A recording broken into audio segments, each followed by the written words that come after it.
दोस्तों आज के हम वीडियो में बात करेंगे संसद, राज्य विधानमंडल, स्थानीय सरकार की कार्यप्रणाली के बारे में पढ़ेंगे। दोस्तों ये पीटी 365 का एक मोस्ट इंपॉर्टेंट टॉपिक है जो कि आपके यूपीएससी प्रीलिम्स के 2025 के लिए बहुत ही इंपॉर्टेंट ये टॉपिक रहने वाला है। और आप सभी को पता है पॉलिटी में यहाँ से कुछ ना कुछ क्वेश्चंस आपको देखने को मिल जाता है। तो इस टॉपिक में हम क्या पढ़ने वाले हैं मैं आपको एक एक करके पहले बता देता हूँ। सबसे पहले दोस्तों हम लोग यहाँ पे आज पढ़ने वाले हैं आंतरिक आपातकाल के बारे में, क्यों न्यूज में रहा है इन सबको देखेंगे। उसके बाद दोस्तों दल बदल कानून के बारे में पढ़ेंगे। उसके बाद आनुपातिक प्रतिनिधित्व प्रणाली के बारे में पढ़ेंगे। उसके बाद कुछ महत्वपूर्ण सुर्खियां उसे देखने की कोशिश करेंगे। उसके बाद दोस्तों हम कुछ संसदीय समिति के बारे में पढ़ेंगे। और उसके बाद दोस्तों संसद की सचिवालय। ये टोटल आज का टॉपिक रहेगा दोस्तों। आज का इस वीडियो में इतना एजेंडा हम कंप्लीट करने वाले हैं, तो ज़्यादा टाइम वेस्ट न करते हुए आज के इस वीडियो को हम शुरू करते हैं। दोस्तों मेरा नाम है रत्नेश्वर कुमार और आप सभी को जैसा पता है कि मैं अपने चैनल पे आप लोगों को पीटी 365 की जो है वो डायग्राम बेसिस पे आपका करंट अफेयर कवर करा रहा हूँ। आप लोगों ने इन दो वीडियो को नहीं देखा तो जरूर जाके देख लीजिएगा। यहाँ पे मैंने 2 लेक्चर ऑलरेडी ले रखा है, विद डायग्राम मैंने पढ़ाया आप लोगों को। अगर कोई ये पीडीएफ बाय करना चाहता है तो उसका प्रोसेस मैंने इस वीडियो में बता दिया है, आप इस वीडियो को देख सकते हो। साथ ही मैं इस वीडियो के लास्ट में आप लोगों को बताऊंगा कि कैसे आप लोगों को ये पीडीएफ जो है बाय करना है और कैसे आपको कहाँ से मिलेगा। ठीक है, चलिए आप इस वीडियो को लाइक कीजिए, अपने दोस्तों के साथ शेयर कर दीजिए और चैनल को सब्सक्राइब कर लीजिए इसी तरीके की वीडियो देखते रहने के लिए। चलिए दोस्तों आज का जो हमारा पहला टॉपिक है वो है दोस्तों आंतरिक आपातकाल के बारे में। किस तरीके का न्यूज़ है, क्या न्यूज़ है, इन सब चीज़ों को एक एक करके हम देखेंगे। क्योंकि जैसा कि मैंने लास्ट वीडियो में आप लोगों को बताया था कि क्या बेनिफिट्स है चैट जीपीटी का, लाइव मैंने आप लोगों को बताया था, आप वहाँ से भी उन चीज़ों को देख सकते हो। देखिए दोस्तों आंतरिक आपातकाल एक इंपॉर्टेंट टॉपिक रहने वाला है हमारे लिए। ये सुर्खियों में क्यों रहा है इसका रीज़न हम जानते हैं। देखिए दोस्तों अभी ये 50 साल पूरा हो चुका है और यूपीएससी के एक फेवरेट थीम है, कभी भी ईयर इनका कंप्लीट होता है, कोई एक टारगेट कंप्लीट होता है तो यहाँ से सवाल बनाते हैं, तो इसलिए ये टॉपिक इंपॉर्टेंट हो जाता है। उसके बाद दोस्तों इसमें मौलिक अधिकारों का निलंबन कर दिया जाता है।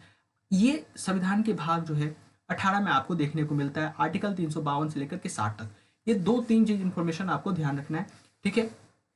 उसके बाद दोस्तों आपातकाल जो है वो कितने प्रकार के होते हैं। एक आपातकाल आपका राष्ट्रीय आपातकाल होता है, दूसरा राष्ट्रपति शासन लगता है और एक वित्तीय आपातकाल होता है। अब तीनों का आर्टिकल्स भी ध्यान दे सकते हैं। उसके बाद दोस्तों अगर हम राष्ट्रीय आपातकाल के कारण की बात करते हैं तो कारण क्या होता है, आप इसके बाद एक बार में सोचो कि क्या कारण हो सकता है। तो आप देखोगे कि युद्ध हो गया, बाहरी आक्रमण हो गया या सशस्त्र विद्रोह की वजह से जो है राष्ट्रीय आपातकाल लग जाता है। राष्ट्रपति शासन क्यों लगता है, राज्य में जब संवैधानिक तंत्र की विफलता हो जाती है तब लगाई जाती है। और उसी तरह से वित्तीय आपातकाल वित्तीय अस्थिरता की वजह से जो है वो लगाई जाती है। प्रक्रिया क्या होती है आंतरिक आपातकाल लगाने के लिए, जैसे मंजूरी जो है वो कैसे मिलता है। इसे संसद में दोनों सदनों में 1 माह के भीतर जो है वो शपथ ग्रहण जो आवश्यक चीजें होती है उसके माध्यम से इसे किया जाता है। इसको जो मंजूरी है दोस्तों वो विशेष बहुमत के माध्यम से जो है वो दिया जाता है। विशेष बहुमत का मतलब आपको समझना है कि विशेष बहुमत जो है वो 50% अधिक मत होना चाहिए और उपस्थित और मतदान करने वाले का 2/3। तो ये 2 चीजें आपको एकदम ध्यान रखना है विशेष बहुमत से लिए, क्योंकि बहुत बार ऐसा सवाल बन जाता है डायरेक्टली कि विशेष बहुमत का मतलब क्या है। उसके बाद दोस्तों ये अवधि आंतरिक आपातकाल कितने समय के लिए लगता है, आपको जस्ट ध्यान रखना है, याद करना है कितने समय के लिए लगती है। तो पहली अवधि ये 6 माह के लिए जो है वो लगाया जाता है, उसके बाद फिर वो आगे बढ़ाया जाता है। उसके बाद दोस्तों 6 माह के बाद पुनः संसद में अनुमोदन करा जाता है और उसके बाद जैसे आवश्यकता पड़ती है वैसे बढ़ाई जाती है। अधिकतम अवधि जो है संविधान संशोधन के बाद इसे जो है वो सीमित कर दिया गया था। मैं आपको बताऊंगा कि पहले जो आप देखोगे 6 साल के लिए कार्यकाल जो था लोकसभा का, उसे फिर बाद में 5 साल का कर दिया जाता है। तो ये सारी चीजें हैं। निरसरण जो है वो राष्ट्रपति के द्वारा कर लिया जाता है। ये यूपीएससी में पूछ भी लिया जा चुका है कि कैसे किया जाता है, क्या कोई विशेष प्रक्रिया अपनाई जाती है या नहीं अपनाई जाती है। तो यहाँ से आप इसे देख सकते हो, बहुत ही आसान टॉपिक है ये, इसमें कुछ नहीं है। 44वें संविधान संशोधन में जो है वो प्रमुख बदलाव क्या क्या किया गया। मंत्रिमंडल की सलाह बहुत जरूरी हो जाती है। आप सलाह के आधार पर जो है आपको काम करना होता है। राष्ट्रपति कोई काम करेगा, ठीक है, आपातकाल की घोषणा करना होगा या नहीं करना होगा, वो सारी चीजें यहाँ से होगी। मौलिक अधिकारों की रक्षा होती है। 2 मौलिक अधिकार है आपके, आर्टिकल 20 और आर्टिकल 21, दोनों की रक्षा जो है वो की जाती है, वो निलंबित नहीं होती है राष्ट्र आपातकाल के दौरान। उसके बाद दोस्तों लोकसभा की जो कार्यकाल मैंने बताया 6 वर्ष से घटा करके जो है वो 5 वर्ष कर दी जाती है। एक बेसिक इन्फॉर्मेशन है, आर्टिकल 275 का ए जो है आप नहीं भी याद रखना चाहे कोई बात नहीं। न्यायिक समीक्षा जो है वो हो सकती है, क्योंकि न्यायिक समीक्षा एक बहुत ही ब्रॉड आइडिया है जिसे न्यायिक समीक्षा जो है आसानी से किसी भी टॉपिक पे जो है वो किया जा सकता है। बस आपको ऐसे लेकर के चलना है। तो कुल मिलाकर दोस्तों आंतरिक आपातकाल का ये सारी टॉपिक है जो आपको देखना है। उसके बाद दोस्तों हमारा जो अगला टॉपिक है वो टॉपिक है दोस्तों दल बदल विरोधी कानून, यानी कि एंटी डिफेक्शन लॉ के बारे में। ठीक है, चलिए एक एक करके एंटी डिफेक्शन लॉ के बारे में हम देख लेते हैं। सुर्खियों में क्यों रहा है? क्योंकि दोस्तों अभी सुप्रीम कोर्ट में कोई याचिका खारिज कर दिया है दल बदल को लेकर के, जो कोई काम का नहीं है। ऐसा कोई ज़्यादा फोकस आप नहीं करना। देखो इसका परिचय के बारे में थोड़ा सा समझ लो कि होता क्या है। देखो दोस्तों 52वें संविधान संशोधन अधिनियम, ये आपको ध्यान रखना है। कौन सा? 52वें संविधान संशोधन अधिनियम, किसी भी तरीके से याद होना चाहिए। 10वीं अनुसूची में जो है इसे जोड़ा गया था, दल बदल विरोधी को, एंटी डिफेक्शन जो लॉ है उसे लाया गया। इसमें क्या होता है? होता क्या है दल बदल? आपने बेसिकली जानते हो सब कि दल बदल, अगर आप एक पार्टी से दूसरे पार्टी में जाते हो तो आपको दल बदल का यहाँ कानून जो है वो लागू हो जाता है। इसका अपवाद भी है, आप बेसिकली इसको देख के भी पढ़ सकते हो। अयोग्यता का आधार क्या होता है? अगर आप स्वेच्छा से दल की सदस्यता छोड़ देते हो तो आपको जो है इसमें अयोग्य आपको साबित कर दिया जाता है। उसके बाद दोस्तों अगर आप विप के खिलाफ जाके मत करते हो, ठीक है, तो आपको 15 दिन के अंदर माफी मांग लो तो आप बच जाओगे। अगर आप नहीं माफी मांगोगे तो आपको दल बदल का जो है यहाँ पे लागू हो जाता है। फिर निर्दलीय कोई सदस्य होगा, वो चुनाव के बाद किसी भी पार्टी में शामिल हो जाता है, उनके ऊपर दल बदल लागू हो जाएगा। कोई मनोनीत सदस्य जो है 6 महीने बाद किसी पार्टी में शामिल होगा, उसे लगा दिया जाएगा। तो ये दो इन्फॉर्मेशन जो है वो बहुत इंपॉर्टेंट है, और ये सारे इन्फॉर्मेशन आपको रिकॉल करने हैं। ऐसे आपको मतलब नहीं देखना है, जो डॉक्यूमेंट आपने पढ़ा वो पढ़ो, लेकिन यहाँ पे आके आपको रिकॉल करना है कि अयोग्यता का आधार क्या क्या था। आपको एक एक करके ध्यान रखने हैं, क्योंकि इनडायरेक्टली आपको कुछ इन्फॉर्मेशन आपके एग्जामिनेशन तक पहुँचनी चाहिए, ये बहुत ज़रूरी है। उसके बाद दोस्तों दल बदल का कुछ अपवाद होता है। वो अपवाद क्या है? जैसे कि 2/3 सदस्य अगर विलय हो जाता है, एक दल से दूसरे दल में जाता है 2/3 से ज़्यादा सदस्य, तो दल बदल नहीं माना जाएगा।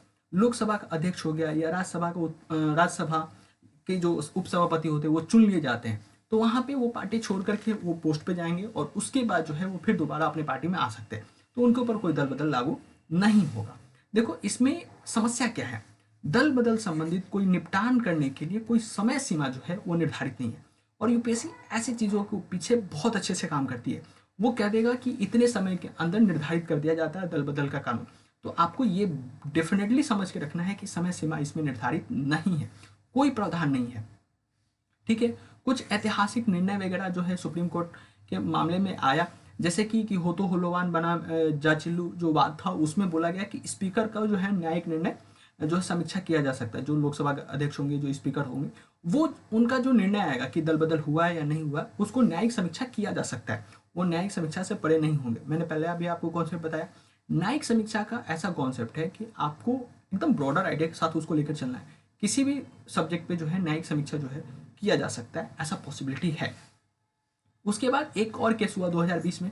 केस का नाम उतना ज़्यादा इंपॉर्टेंट नहीं है, बट इसमें दिया गया कि दल बदल जो होगा और स्पीकर महोदय जो होंगे वो 3 महीने के अंदर जो है मामले को निर्णय ले लें, ये उचित होगा। बट ऐसा कंफर्म नहीं कहा गया, ये सिर्फ सुझाव के तौर पे कहा जा रहा है कि आप 3 महीने में ले लीजिए सर, आपकी मर्जी है, लेकिन ऐसा कोई प्रतिबंधित ऐसा नहीं किया गया, निर्देश नहीं दिया गया। यहाँ पे सुझाव के तहत इस बात को रखा गया। तो दल बदल में आपके पास ये टॉपिक है। तो दोस्तों ये था आपका दल बदल। बेसिकली आपने सुर्खियों में क्यों देखा, प्रावधान क्या होता है, कानूनी प्रावधान परिचय हमने देखा, अयोग्यता के क्या आधार है, कुछ अपवाद देखा, कुछ समस्याएं थी हमारे पास, और कुछ ऐतिहासिक महत्वपूर्ण निर्णय हैं। दोस्तों यही है डायग्राम का आपका बेनिफिट। देखो अब जिनको भी इस डायग्राम को लेना होगा दोस्तों, आप टेलीग्राम का ग्रुप मैंने लिंक दे दिया है नीचे डिस्क्रिप्शन में, आप वहाँ जाओ, ज्वाइन हो जाओ। मैंने एक सिंपल PDF दे दिया। आप में से जो भाई को लगता है यार कि मुझे पढ़ना चाहिए नहीं पढ़ना चाहिए, तो आप एक बार सैंपल देख लो, देन उसके बाद आप मुझे बता दो, है हेलो कर दो। वहाँ पे मैंने दे रखा है 2 टेलीग्राम ID, आप उनको बोल दो। 2 तरीके का पैकेज है, एक 99 वाला है और एक आपका 249 है जो स्पेशल ऑफर के साथ है ये। ठीक है, ये इतना ही प्राइस है। इसमें एक सब्जेक्ट का आपको मिल जाएगा, और इसमें ऑल सब्जेक्ट जितने भी PT 365 आएंगे वहाँ पे आपके सारे सब्जेक्ट यहाँ पे जो है वो कवर करा दिए जाएंगे जैसे जैसे आएगा। जैसे 249 में अभी आपको फिलहाल क्या मिल जाएगा मैं आपको बता देता हूँ। अभी आपका पॉलिटी का कंप्लीट हो गया, इकोनॉमिक्स का कंप्लीट हो गया, बस 1-2 टॉपिक उसका बचा हुआ है, उसे भी जो है आपको एरर प्रूफ करके आपको दे दिया जाएगा। उसके बाद दोस्तों फिर आर्ट एंड कल्चर का बन जाएगा अगले सप्ताह, वो आपको मिल जाएगा। देन आप ऐसे घर बैठे इसको रिकॉल करके 5-10 मिनट में अपने टॉपिक को कंप्लीट कर सकते हो। ठीक है, अब चलिए दोस्तों आगे बढ़ते हैं। जो हमारा नेक्स्ट टॉपिक है, हमारा नेक्स्ट टॉपिक है अनुपातिक प्रतिनिधित्व प्रणाली जो है उसके बारे में हमें पढ़ना है, क्योंकि ये इस बार न्यूज़ में रहा है। न्यूज़ में रहने का रीज़न क्या है उससे हम देख लेते हैं। अभी देखो दोस्तों, जो कुछ विशेषज्ञों का ऐसा मानना है कि first pass the post system जो है प्रणाली के स्थान पर अनुपातिक प्रतिनिधित्व पर विचार करने की सिफारिश जो है वो की गई है। जैसे first pass the post system ये क्या होता है इसे देखेंगे, अनुपातिक प्रतिनिधित्व प्रणाली क्या होता है इसे देखेंगे, क्योंकि विशेषज्ञों ने कुछ सुझाव दिया है तो उस पर हमें काम करना पड़ेगा। ठीक है, पहले हम देख लेते हैं दोस्तों कि इन दोनों में क्या होता है। पहले हम अंतर देख लेते हैं कि दोनों के बीच में अंतर क्या होता है। देखिए दोस्तों, ये दो प्रणाली है जिसको अंतर आपको लेकर के चलना होगा। First pass the post system ये क्या होता है, एक अनुपातिक प्रतिनिधित्व प्रणाली जो है वो क्या होता है, इसे हमें समझना है। देखिए दोस्तों, अगर first pass the post system की बात करते हैं, इसमें जो चुनाव क्षेत्र होता है वो चुनाव क्षेत्र जो होता है एक छोटा निर्वाचन क्षेत्र होता है। ठीक है, और अगर हम अनुपातिक प्रतिनिधित्व प्रणाली की बात करें, वो एक बड़े पैमाने पे पूरे राज्य या देश इसमें जो है वो पार्टिसिपेट होता है। उसके बाद प्रतिनिधित्व की बात करें तो एक निर्वाचन क्षेत्र में एक प्रतिनिधि होता है। जैसे कि अगर आप देखो कि हमारे यहाँ जो लोकसभा का चुनाव होता है या विधानसभा का चुनाव होता है, वहाँ पे कैसे काम होता है वो चीज़ें, एक निर्वाचन एक क्षेत्र एक से अधिक प्रतिनिधि जो है वो होते हैं। जैसे आप देखोगे कि इजराइल में, नीदरलैंड जैसे में होता है कि एक ही निर्वाचन क्षेत्र से कई प्रतिनिधि जो है वो चुने जाते हैं, कई प्रतिनिधि वहाँ पे खड़े हो जाते हैं। ठीक है, वहाँ एक से ज़्यादा लोग जीत भी सकते हैं, ये भी ऐसा हो सकता है। तो ये है आपका अनुपातिक प्रतिनिधित्व वाला कॉन्सेप्ट। वोटिंग प्रक्रिया क्या होता है, वोटिंग प्रक्रिया में आपको देखना है कि प्रत्येक मतदाता एक उम्मीदवार को वोट करते हैं। ठीक है, प्रत्येक मतदाता एक उम्मीदवार को, जैसे हम लोग अपने इंडिया में वोट करते हैं, किसी एक प्रतिनिधि को जाके एक बार में वोट करते हैं। हम तो कभी किसी को जाकर के मल्टीपल वोट तो नहीं करते। आप देखोगे इंडिया में कुछ ऐसे इलेक्शंस हैं जहाँ पे अनुपातिक प्रतिनिधित्व की चीज़ें आती हैं। आप जैसे राष्ट्रपति के बारे में पढ़ोगे, उपराष्ट्रपति के बारे में पढ़ोगे, तो आपको वहाँ पे वो चीज़ें दिखाई देंगी। उसके बाद देखो दोस्तों, अगर अनुपातिक प्रतिनिधित्व में हम बात करते हैं, प्रत्येक मतदाता दल को वोट करता है। जैसे किसी एक पार्टी को वोट किया जाता है। ठीक है, सीट आवंटन कैसे होता है, जो अधिक सीट पाएगा first pass the post system में जो ज़्यादा वोटिंग जिसको मिलेगा वो जीत जाएगा। लेकिन अनुपातिक प्रतिनिधित्व में आप देखोगे कि अनुपात, जिसको जितना अनुपात में वोट मिलेगा उसको उतने अनुपात में उसको सीट दिया जाएगा। ठीक है, जैसे उदाहरण के तौर पे देखें, भारत में लोकसभा का चुनाव होता है, अमेरिका में, यूके में, कनाडा वगैरह में होता है, इसराइल और नीदरलैंड में जो है वो अनुपातिक प्रतिनिधित्व में होता है। खास बात यह है कि जो छोटे देश होते हैं वहाँ पे आप अनुपातिक प्रतिनिधित्व करवा सकते हो, लेकिन भारत जैसे बड़े देशों में आप first pass the post system को ही आप लाओ तो ज़्यादा अच्छा होगा। ये सुझाव है कमेटी का, तो देखते क्या होता है आगे। तो ये है आपका दोस्तों first pass the post system और आपका पीआर का जो प्रणाली है, उन दोनों के बीच में मैंने अंतर आपको बता दिया। थोड़ा सा समझ के रखना है, क्योंकि कुछ इसकी विशेषताएं जो हैं, मुझे ऐसा गट्स है कि कहीं कहीं थोड़ा बहुत ऐसा क्वेश्चन इससे रिलेटेड पूछा जा सकता है, क्योंकि बहुत बहुत अच्छा ये इन्फॉर्मेशन है, तो इसे थोड़ा ध्यान रखना भी बहुत ज़रूरी है। उसके बाद दोस्तों आपका अगला है अनुपातिक प्रतिनिधित्व के प्रकार। कितने प्रकार के होते हैं, देखो, एक होता है पार्टी लिस्ट सिस्टम। ठीक है, दूसरा होता है मिश्रित सदस्य अनुपातिक प्रतिनिधित्व, एक होता है सिंगल ट्रांसफरेबल वोट प्रणाली। ठीक है, इन तीनों को हम एक एक करके देखते हैं। सूचना प्रणाली, जो सूची प्रणाली है, पार्टी लिस्ट सिस्टम, वो क्या होता है, मतदाता दल को वोट देता है। ठीक है, उम्मीदवार सूची से चुने जाते हैं। ठीक है, इसका उपयोग राज्यसभा, राष्ट्रपति और उपराष्ट्रपति के चुनाव में होता है। यह अनुपातिक प्रतिनिधित्व का ही प्रकार है। जैसे मैंने आपको बोला राष्ट्रपति, उपराष्ट्रपति में, अगर राष्ट्रपति का चुनाव होता है तो आपको वरीयता देना होता है 1 2 3 4 का। आप एक बार लक्ष्मीकांत में उसे जाकर के जरूर पढ़िएगा, वहाँ पे आपको बताया गया है कि किस तरीके से अंतिम वोटों को सब में डिस्ट्रीब्यूट किया जाता है। इस कॉन्सेप्ट को समझ लीजिएगा, क्योंकि जिस तरह से राष्ट्रपति का क्वेश्चन अभी पिछले बार पूछा गया था, कितने वोट मत बराबर होते हैं नहीं होते हैं, तो इस तरह की प्रक्रिया आपको पता होनी चाहिए। उसके बाद दोस्तों मिश्रित सदस्य अनुपातिक प्रतिनिधित्व में क्या होता है, इसमें क्या होता है कि क्षेत्रीय निर्वाचन क्षेत्रों में first pass the post system में के जरिए कुछ प्रतिनिधि जो है वो चुने जाते हैं, जैसे कि अतिरिक्त सीटें अनुपातिक वोट प्रतिशत के आधार पर जो है वो की जाती है। उसके बाद दोस्तों सिंगल ट्रांसफरेबल वोट प्रणाली में मतदाता उम्मीदवारों की वरीयता के आधार पर रैंक करता है, जैसे कि राज्यसभा में और विधान परिषद के चुनाव में वगैरह में जो देखा जाता है। ये सब अनुपातिक प्रतिनिधित्व के प्रकार हैं। आपको बेसिकली ये जान के रखना है कि अनुपातिक प्रतिनिधित्व प्रणाली में क्या होता है। उसके बाद दोस्तों देखो फर्स्ट पास द पोस्ट प्रणाली की चिंताएं क्या हैं। ये अल्पसंख्यक और छोटे दलों को कमजोर प्रतिनिधित्व यहाँ पे देता है। जो ज़्यादा वोट जीत के आएगा वो जीत जाएगा। उसमें छोटी छोटी पार्टियां बेचारी बिखर जाती है, वो जीत नहीं पाती, बड़ी पार्टी के सामने वो नहीं जीत पाती। जीतने के लिए बहुमत जो है 50% से ज़्यादा जरूरी नहीं है। अगर मान ली कि 5 सदस्य खड़ा हुआ, किसी को 11 वोट मिला, किसी को 9 मिला, किसी को 10 मिला, किसी को 5 मिला और टोटल यहाँ पे 500 वोटर है और बहुत सारे लोगों ने वोट नहीं दिया, तो 11 वाला जो है वो जीत जाएगा। इसमें आपको 50% से ज़्यादा वोट की ज़रूरत नहीं पड़ती, तो ये एक समस्या है यहाँ पे। ठीक है, इसी तरीके से आप देख सकते हो अनुपातिक प्रतिनिधित्व के कुछ फायदे भी होते हैं और इसके कुछ चुनौतियां होते हैं। तो ये मेंस स्पेसिफिक है, आप इसे मेंस स्पेसिफिक देख सकते हो। तो ये दोस्तों आपका था अनुपातिक प्रतिनिधित्व प्रणाली वाला टॉपिक। ठीक है, इसमें हमें मुख्य रूप से अनुपातिक प्रतिनिधित्व और जो आपका पीआर है, यानी कि एक first pass the post system और एक अनुपातिक प्रतिनिधित्व, उसका अंतर हमें जानना जरूरी था, क्योंकि ये दोनों सुझाव अभी कमेटी के द्वारा, विशेषज्ञों के द्वारा जो है वो दिया गया है। तो ये इंफॉर्मेशन जो है वो इम्पोर्टेंट था, इसे बस थोड़ा ध्यान रखना था। अगला टॉपिक है दोस्तों आपका संसदीय समिति। बहुत इंपॉर्टेंट टॉपिक है, बहुत इंपॉर्टेंट टॉपिक है। यहाँ से अभी 2024 में भी एक सवाल जो है वो पूछा जा चुका है। आप पीवाईक्यू लगातार देखते रहे, बहुत ही इंपॉर्टेंट होता है पीवाईक्यू। वहाँ से आपको ये आइडिया लगता है कि हमें किस टॉपिक पे ज़्यादा ध्यान देना चाहिए। संसद एक बहुत इंपॉर्टेंट टॉपिक है यूपीएससी प्रीलिम्स के लिए। पॉलिटी का एक सेक्शन बहुत इंपॉर्टेंट है, यहाँ से आपके कुछ ना कुछ सवाल आपको ऑलवेज एक दिखने को मिल जाता है। ठीक है, तो ये टॉपिक किसी भी तरीके से कवर होना चाहिए, एकदम कंठस्थ होना चाहिए, कहीं से कोई समस्या इसमें नहीं होनी चाहिए। ठीक है, चलिए दोस्तों इसको हम डिटेल में देखते हैं ये क्यों न्यूज़ में रहा है संसदीय समितियां। जैसे लोकसभा में क्या हुआ है, लोक लेखा समिति, यानी कि हमें लोक लेखा समिति के बारे में जानना है और प्राक्कलन समिति के जो है पुनर्गठन का प्रस्ताव जो है वो पेश किया गया। और एक संसदीय राजभाषा समिति के लिए जो है यहाँ पे केंद्रीय गृह और सहकारिता मंत्री ने पुनः अध्यक्ष चुना गया है। तो ये कुछ न्यूज़ है, न्यूज़ में क्यों है, तो ये न्यूज़ अब आ गया हमारे पास, अब इसके बारे में हम समझते हैं। तो देखो, अगर हम संसदीय समिति के बारे में अगर समझने की कोशिश करते हैं तो दो तरीके का होता है, एक तदर्थ समितियां होता है, एक अस्थायी समितियां होती है। तदर्थ जो है काम हो गया खत्म, उसको कर दिया जाता है। अस्थायी जो ऑलवेज अपना काम करते रहता है, वो खत्म नहीं होता। तदर्थ समितियां क्या होती है, जैसे मैंने अभी बताया, विशिष्ट कार्य और मुद्दे के लिए गठित होता है, उसके बाद काम खत्म, इसका नाम खत्म, कार्य समाप्ति के बाद ये समाप्त जो होता है वो हो जाता है। उदाहरण के लिए कुछ समितियों का नाम दिया जो कि एकदम इंपॉर्टेंट नहीं है। उसके बाद दोस्तों अस्थायी समिति के बारे में देखें तो ये नियमित होती है, अस्थायी होती है, समय समय पे इसका पुनर्गठन जो है वो कर दिया जाता है। ठीक है, तो अब पुनर्गठन हुआ यानी कि वो पहले से काम कर रही थी, उसका फिर से गठन जो है वो कर दिया गया। इसके कुछ उप प्रकार होते हैं, जैसे कि वित्तीय समितियां इसकी होती है, कुछ विभागीय समितियां होती है और कुछ विशेष समितियां होती है।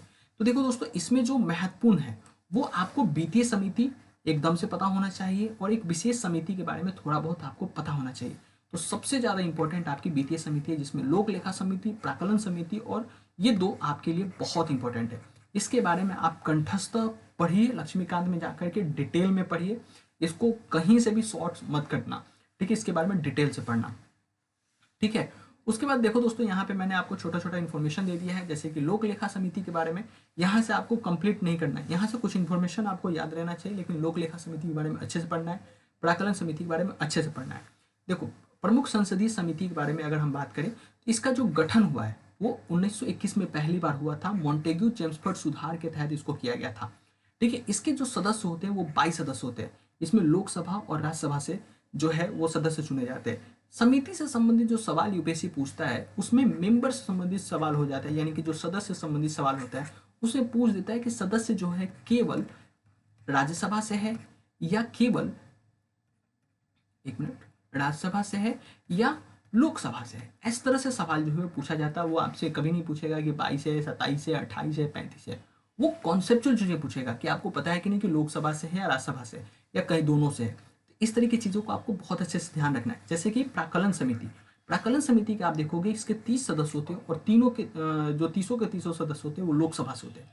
कभी कभी ये भी सवाल पूछा जाता है कि जो समिति है वो सबसे बड़ा समिति कौन सा है, यानी कि किसमें सबसे ज़्यादा नंबर्स ऑफ मेंबर्स हैं, किस कमेटी में सबसे ज़्यादा मेंबर्स है। तो आपको वो भी ध्यान रखना होगा।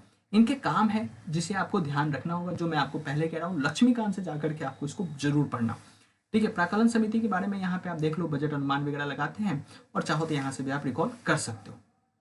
ये संसदीय राजभाषा समिति कोई खास इंपॉर्टेंट है नहीं, तो आप इसको रहने दो। विशेषाधिकार समिति हमेशा न्यूज़ में कभी कभी रह जाता है। सदस्यों के विशेषाधिकार से जुड़े मुद्दे की जांच जो है वो करता है। आर्टिकल से आप इसको देख लीजिएगा जाकर के, संसद का जो विशेषाधिकार होता है किस तरीके निर्भर होते हैं, आर्टिकल 103, 4 वगैरह का जो आप एक बार जरूर देखना।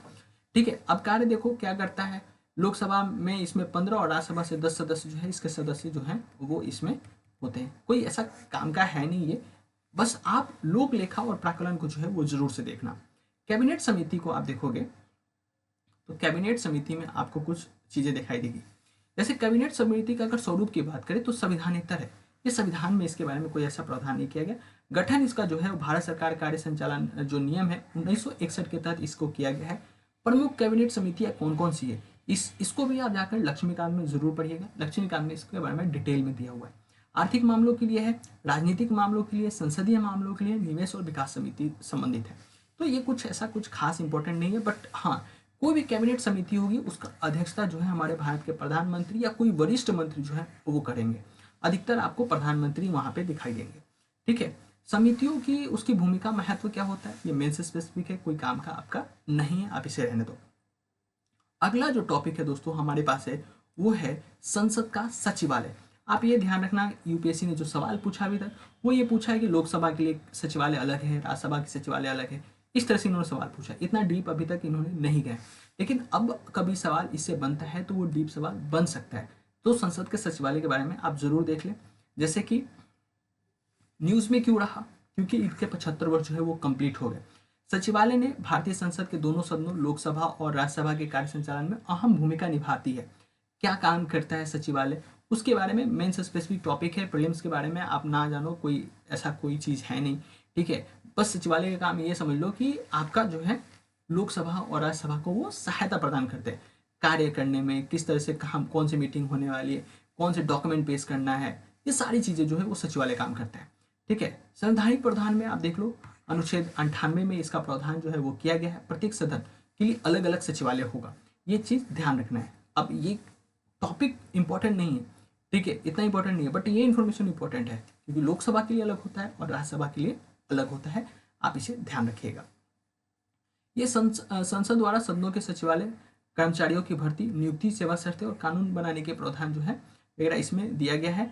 अब तक ऐसा कोई कानून जो है पारित नहीं किया गया है। ठीक है, कि कैसे भर्ती करना है, किस तरीके की सेवा शर्तें होगा, ऐसा संसद के सचिवालय में कोई ऐसा कानून पारित करके नहीं बताया गया है। ठीक है, फिर अनुच्छेद 187 में जो राज्य विधान मंडल के लिए जो है उस सचिवालय की बात करेगा।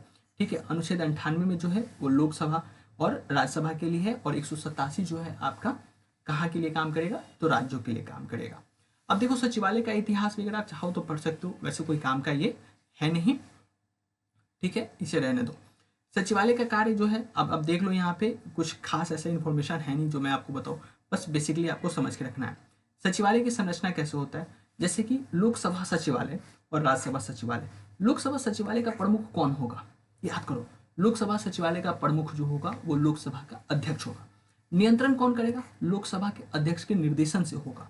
भर्ती नियम लोकसभा सचिवालय जो द्वारा जो नियम होगा उसके माध्यम से होगा, कोई कानून वगैरह के माध्यम से ऐसा नहीं है। नियम राष्ट्रपति द्वारा लोकसभा अध्यक्ष के परामर्श से ही प्रख्यात जो है वो करवाया जाएगा। ये सेम राज्यसभा सचिवालय के लिए ही वहां पे ये काम करेगा। सचिवालय की संरचना और पद, सचिवालय में 10 प्रकार की सेवाएं जो है वो ली जाती हैं। नए पद सृजन करने के लिए वित्त मंत्रालय से पूर्व परामर्श जो है लेना अनिवार्य हो जाता है। ये एक इंपॉर्टेंट इंफॉर्मेशन है, इसे आप ध्यान रखिएगा एनी हाउ कि वित्त मंत्रालय से अगर कोई भी पद सृजन करना है सचिवालय के अंदर तो आपको वित्त मंत्री से पूछना पड़ेगा। महत्व है, आप इसको देख सकते हो, कोई विशेष इंफॉर्मेशन इसमें ऐसा नहीं है। ठीक है, देखिए दोस्तों कुछ न्यूज़ जो है वो न्यूज़ महत्वपूर्ण है जो सुर्खियों में रहे हैं। ठीक है, ये कौन कौन से टॉपिक है इसे हम एक एक करके देखते हैं फटाफट। ठीक है, जैसे एक कैबिनेट सचिव जो है वो न्यूज़ में रहा है, क्यों रहा है, ऐसा कोई प्रीलिम्स के लिए कोई इंपॉर्टेंट ये टॉपिक है नहीं। ठीक है, बट न्यूज़ में रहा है, बस देख लीजिए। क्योंकि नई सरकार के सचिव को सिफारिश से स्वीकृत हुआ है, उनका कार्यकाल 30 अगस्त इतना 2 साल के लिए होगा, कोई काम का इसमें नहीं है। कैबिनेट सचिव के बारे में आप देखो कि काम क्या करता है। भारत सरकार जो कार्य संचालन नियम 1961 है उसके साथ इसकी जिम्मेदारी जो मिली हुई है, केंद्रीय मंत्रियों के बीच में ये समन्वय का काम जो है वो करता है और मंत्रालय और विभागों के बीच में जो है वो जो समान कुछ मुद्दे होते हैं उसे सुलझाने का ये काम करता है। पदेन अध्यक्ष कौन होते हैं कैबिनेट सचिव के, तो वो कैबिनेट सिविल सर्विसेज बोर्ड के पदेन अध्यक्ष जो है वो होता है। प्रमुख अधिकारी जो है केंद्र सरकार के सचिव के बीच में होता है। ये कोई काम का इन्फॉर्मेशन नहीं, इसे आप ना ही पढ़ो तो ज़्यादा अच्छा है। देखो संसद में राष्ट्रपति का अभिभाषण, ये इंपॉर्टेंट है। अब देखो ये इंपॉर्टेंट इसलिए है कि 2024 में अगर आप कहोगे इस अभिभाषण से 2024 का जो अभिभाषण है उसमें से 7 से 8 क्वेश्चन जो है डायरेक्टली इनडायरेक्टली जो है वो पूछा गया था मात्र एक स्पीच से। और दोस्तों ये लगभग 14 से लेकर के 16 नंबर का क्वेश्चन है। ये बहुत इंपॉर्टेंट है। आप लोग कमेंट में बताओगे तो मैं इस टॉपिक पे जरूर वीडियो बना के आप लोगों के साथ शेयर करूंगा, तो आप लोग कमेंट में जरूर बताना मुझे, ठीक है। तो ये राष्ट्रपति का अभिभाषण आप लोग पीआईबी पे भी जरूर जाके पढ़िएगा, ठीक है। इस बार का जो हुआ है उसे भी पढ़िएगा। सुर्खियों में क्यों हुआ है? क्योंकि 18वीं लोकसभा के गठन जो है उसमें संसद के दोनों सदनों में संयुक्त बैठक का उद्घाटन जो है वो किया गया था।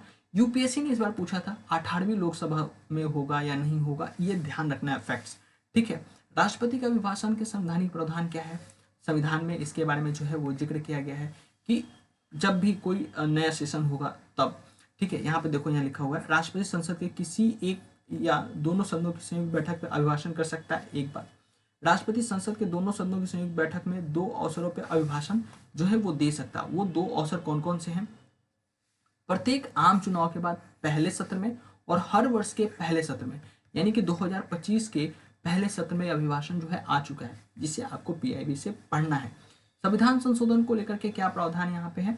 जैसे मूल संविधान में प्रत्येक सत्र की शुरुआत में राष्ट्रपति के अभिभाषण का प्रावधान था पहले, ठीक है। और प्रथम संविधान संशोधन अधिनियम 1951 में इस प्रावधान में जो है वो संशोधन कर दिया गया, ठीक है। ये इन्फॉर्मेशन कोई काम का ऐसा है नहीं, तो आप इसे रहने दो। संसदों का शपथ, इसे आप अनुसूची के माध्यम से याद रखिएगा। कौन से अनुसूची के माध्यम में ये जो है इन्फॉर्मेशन दी जाती है? 18वीं लोकसभा की बात की गई, इस बार सारे संसद के सदस्य जो है वो शपथ लिए हैं, तो इसके बारे में थोड़ा सा आपको ध्यान रखना है। शपथ संबंधित संवैधानिक प्रावधान क्या है? अनुच्छेद 99 के तहत जो है वो शपथ लेते हैं।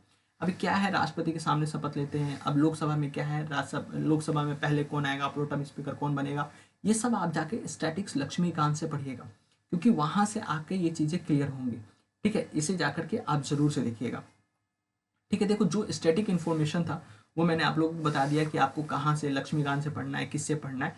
तो कुल मिलाकर के दोस्तों आज के टॉपिक में जो संसद और राज्य विधानमंडल था हमने इसे कवर किया है। आप चाहो दोस्तों तो इस वीडियो के माध्यम से आप फ्री ऑफ कॉस्ट जो है आप देख सकते हो, बार बार यूट्यूब वीडियोस को डाउनलोड कर लो। इनफैक्ट आप 1.5 के स्पीड में इस वीडियो को देखो, आपको ज़्यादा अच्छा लगेगा। आप उस वीडियो को वहाँ से देखो और इसे रिविजन करने के पर्पज से आप ऑलवेज देख सकते हो, या आप दोस्तों इस पीडीएफ को बाय कर सकते हो। मैंने आपको पहले वीडियो में बता रखा है, लेकिन इस वीडियो में मैं आपको बता देता हूँ। 2 तरीके का मेरे पास प्लान है, एक 99 रुपीज़ का है, एक 249 रुपीज़ का है। 99 रुपीज़ में आपको एक सब्जेक्ट का जो है PT 365 का इस तरीके का माइंड मैप जो है वो मिलेगा एक सब्जेक्ट का। और 249 में दोस्तों आपके जितने भी PT 365 के सब्जेक्ट आएंगे उन सभी का माइंड मैप मैं बना के आपको एक एक करके आपके पास तक मैं पहुंचाता जाऊंगा। आपको उसके लिए क्या करना है, टेलीग्राम का जो है ग्रुप का लिंक जो है आपको डिस्क्रिप्शन में दिया गया है, वहाँ जाइए, ज्वाइन हो जाइए। मैंने वहाँ एक सैम्पल PDF आप लोगों के लिए डाल दिया, आप चाहो तो उसे देख सकते हो। आप अपने ऊपर विश्वास कर लें कि मुझे लेना है या नहीं लेना है, देन जाकर के आप इसे बाय करने के प्रयास कर सकते हो। आप मुझे मैसेज कर सकते हो, हमारी टीम को मैसेज कर सकते हो, आप जाके वहाँ मैसेज करो, आपको जो है वो PDF जो है प्रोवाइड करवा दिया जाएगा। आप अपने पढ़ाई का, अपने स्वास्थ्य का जरूर ख्याल रखें और अपने रिगरस मेहनत जो है जो कर रहे हैं, इतना टाइम से करते आ रहे हैं, उसे लगातार बना के रखें, ठीक है। और ऑलवेज ध्यान रहे, एक्टिव रिकॉल वाली चीज़ों पे ज़्यादा भरोसा करें, उसे याद करने की कोशिश करें, रटने की ज़रूरत नहीं होनी चाहिए। तो दोस्तों आज के लिए बस इतना ही, मिलते हैं आप लोगों से अगली वीडियो में। तब तक के लिए आप हमें दीजिए इजाज़त। वीडियो पसंद आए तो इसे ज़रूर लाइक कीजिएगा, अपने दोस्तों के साथ शेयर कीजिएगा, चैनल को ज़रूर से ज़रूर सब्सक्राइब कर लीजिएगा। थैंक यू दोस्तों।